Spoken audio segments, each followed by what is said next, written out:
Hello friends मैं श्यामे लै आज अन्यटा भिडिओ जे आज आमार ओचरते थका एल पी स्कूलखনৰ प्रधान शिक्षक सारक आज विदाय दिया मुहूर्त आयोजन करा होइसे। विदायनो केनेके दिम आपलोকক देखाम आहकचोन। जदि भिडिओটো ভাল লাগে लाइक कमेंट शेयर कर দিব। बोलक एतिया भिडिओটো आरम्भ करूँ। এতিয়া ছাৰ যিহেতু আমাৰ মাজত আহি উপস্থিত হ'লহি, এয়া ভণ্টিকেইজনীয়ে ছাৰক ভৰি ধুৱাবলৈ লৈছে। এয়া চাওকচোন কিদৰে ভৰি হাত ধুৱাইছে।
দেখিছেনে কিদৰে গান বায়না হয় ছাৰক আদৰিবলৈ লোৱা হৈছে।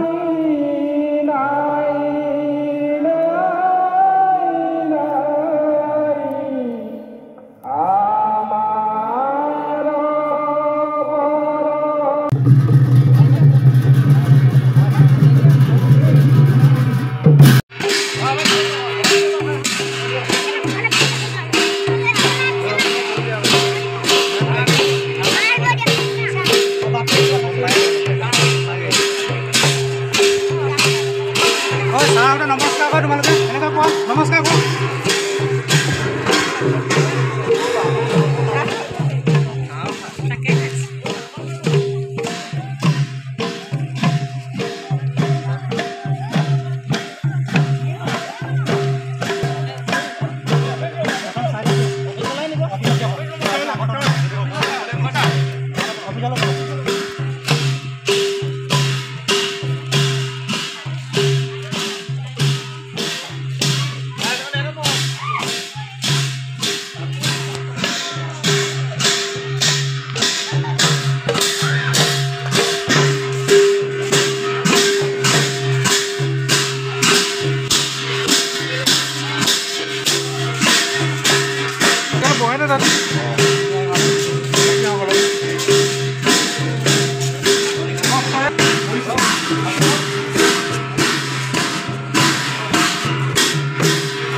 अमर प्रश्नবোধক সংগীত বাক্যপাতিৰ উত্তৰ বিচাৰি আজি আমি আনুষ্ঠানিকভাৱে আয়োজন কৰিছোঁ এটা পবিত্ৰ উপমা, য'ত আছে এখন বিদ্যালয়, গুৰু আৰু শিষ্য, অতীত আৰু বৰ্তমান, আৰু একমাত্ৰ আৰু প্ৰথমগৰাকী অৱসৰপ্ৰাপ্ত প্ৰধান শিক্ষক কুহিতলাল বসুমতাৰী ছাৰৰ বিদায় সম্বৰ্ধনা অনুষ্ঠান আমি আয়োজন কৰিছোঁ। আমি বৰ্ণাঢ্য কাৰ্যসূচীৰে অনুষ্ঠানভাৱে আয়োজন কৰিব নোৱাৰিলে অনুষ্ঠিতীয়া কিছুমান সৰু অনুষ্ঠানৰ মাজেৰে কাৰ্যসূচী চলাই যাম। সকলো ৰাইজৰ সহযোগিতা আমি কামনা কৰিছোঁ। আমি গতিকে বৰ্তমান কাৰ্যসূচীৰ মঞ্চসমূহ উদ্বোধনৰ মূল কাৰ্যসূচী আগবঢ়াব বিচাৰিছোঁ আৰু এই বিদ্যালয়ৰ ছাত্ৰ ছাত্ৰী আৰু প্ৰাক্তন ছাত্ৰ ছাত্ৰীৰ দ্বাৰা আমি এটি সমবেত সংগীত পৰিৱেশনৰ বাবে ছাত্ৰ ছাত্ৰীসকলক অনুৰোধ জনাই তেওঁলোকৰ গীত পৰিৱেশন কৰিবৰ বাবে অনুৰোধ জনাইছোঁ। ধন্যবাদ।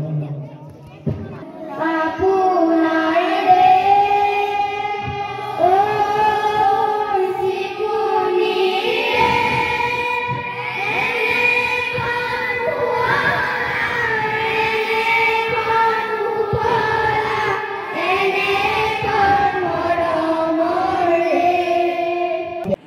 আজি এই বিদায়খনত ছাৰক প্ৰশিক্ষণকৈ গোলাম গামোচাৰে সম্বোধন জনোৱা হ'ল। এই বিদ্যালয়ৰ প্ৰাক্তন ছাত্ৰ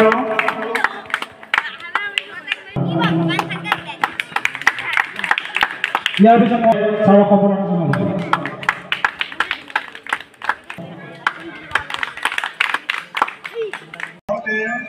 প্ৰথম এইখন স্কুল আছিলে, এইখন স্কুলৰ প্ৰথম যেতিয়া মই জইন কৰিবলৈ আহিছিলোঁ, জইন কৰিবৰ আহাৰ দিন নহয়, মই ইয়াত মোৰ এতিয়াও মনত আছে, তেতিয়া আমাৰ বিতুপন চুতীয়া ডাঙৰীয়া ক্লাছ লৈ আছিলে আৰু তেতিয়া মই আহি পেলাই ইয়াতে জইন কৰিছিলোঁ, সভাপতি আছিলে নাগুৰাম। গতিকে মাতি অনা হৈছিলে, আনি পেলাই মই এখন জইন কৰিছিলোঁ। ময়ো হৰেণ ছাৰে কোৱা নিচিনাকৈ মোৰ খুব চিন্তা হৈছিল যে চামগুৰি স্কুল পোৱাৰ বাবে মই ভাবিছিলোঁ নগাঁৱৰ চামগুৰি। নগাঁৱৰ যদি চামগুৰি হয় তেতিয়াতো বহুত দি দিলে, মই এনেকুৱা এটা চিন্তা কৰিছিলোঁ। মই আচলতে চামগুৰি বুলি গাঁও যে আছে একচুৱেলি অৱস্থাটো নশুনা নাছিলোঁ। মোৰো চিন্তা হৈছিল যে এটা নুশুনা নজনা এখন অঞ্চলত গৈ পেলাই মই এতিয়া শিক্ষকতা কৰিব লাগিব। যেতিয়া নেকি শিক্ষকতা প্ৰথম কৰিবলৈ অহা যিবোৰ শিক্ষক বৃত্তিৰ লগত প্ৰথম মানে আপোনাৰ হয়, যুক্ত হয়, এনেও ভয় থাকে, ভয় চবৰে ভয় লাগে, এনেকুৱা কোনো ভয় ভাৱটো আহে। গতিকে ঠিক অনুৰূপভাৱে মোৰ সেই কথাটো হৈছিল যে মই আহি ভাবিছিলোঁ বিদ্যালয়খন বোধ কৰোঁ কিছু ভাল হ'ব, মই এনেকুৱা ভাবিছিলোঁ। কিন্তু আহি দেখিছিলোঁ বিদ্যালয়খন একেবাৰে জৰাজীৰ্ণ অৱস্থাত আছিল। একদম ইয়াতে জেওৰা জপনা নাই, বেৰ নাই, বহিবলৈ চকী এখন নাই, বেঞ্চ এখন নে দুযোৰ আছিলে, কিবা এটা ভঙা চিঙা। তাৰপৰা এতিয়া আমাৰ ৰামধৰি ঘৰত আছে বৰ্তমান যিটো নেকি আপোনাৰ আলমাৰীয়া, সেই আলমাৰীটো এতিয়া আছে, সেইখন মই পাইছিলোঁ। ইয়াত আহি পেলাই গোটেই ভঙা চিঙা এই বস্তুবিলাকৰ সেইখিনিহে মই মানে প্ৰথমতে দেখিছিলোঁ।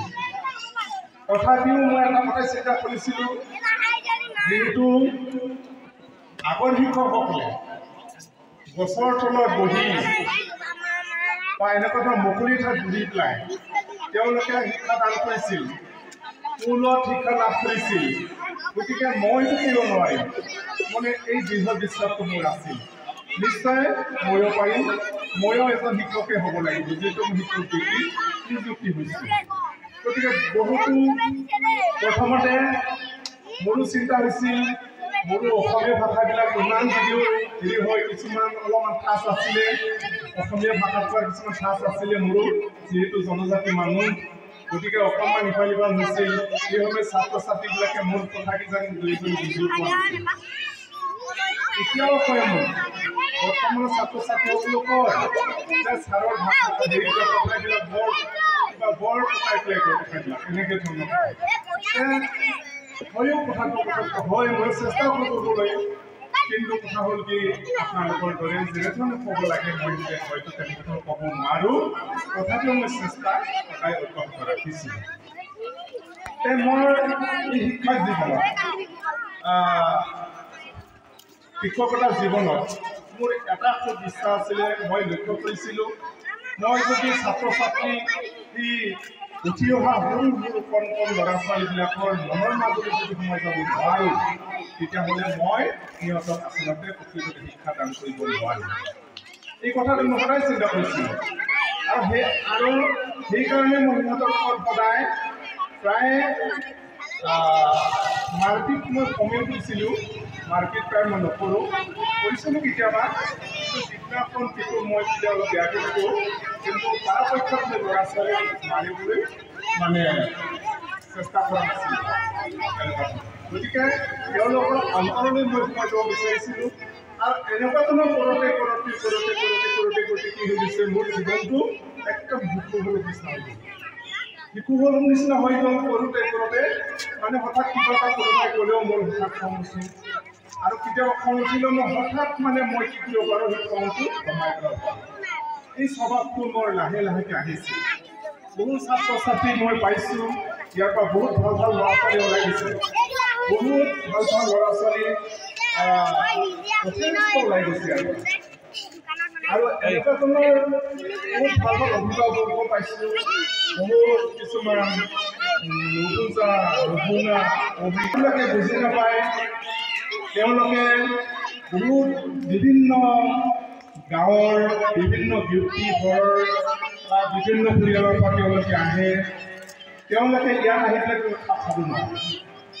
কেতিয়াবা বহুত সমস্যা দেখা দিয়ে তেওঁলোকক প্ৰমাণ কৰিবৰ কাৰণে আমি নোৱাৰা হৈ যাওঁ। বহুত সমস্যাই দেখা দিয়ে। তেওঁলোকে ঘৰত যিবিলাক এক্টিভিটি বা কাৰ্যকলাপ বা কিবা কিবি কামবিলাক কৰিব তেওঁলোকে আহিলে তাকে কৰিব। গতিকে এইবিলাক চম্ভালাটো শিক্ষক জীৱনত সঁচাকৈ বৰ কষ্টকৰ তাৰমানে, বিৰাট কষ্টকৰ। আমাৰ অতীত জংঘল পানী গতিকে শিক্ষকৰ লগত জড়িত আছিলে। আমাৰ এতিয়া মানুহৰ মানসিকতাবিলাকৰ বেলেগ ধৰণৰ বেলেগ স্তৰলৈ গুচি যায়। বেলেগ স্তৰলৈ গুচি যোৱাৰ ফলত এই ছাত্ৰ ছাত্ৰী বা শিক্ষকৰ এইবিলাক জ্ঞানবিলাক এনে জেনেৰেলি কিছুমান জ্ঞানবিলাক দিব পৰা হয়, কিন্তু এই যিটো জ্ঞানবিলাক পাঠ্যপুথিত বুজোৱা জ্ঞান পোনপটীয়াভাৱে দিব পৰাৰ ক্ষমতাটো মানুহৰ লাহে লাহে হেৰাই যায়, পাহৰি শক্তিটো আহি যায়। গতিকে আজি এই অনুষ্ঠানটো সঁচাকৈ বহুত বেয়া লাগিছে।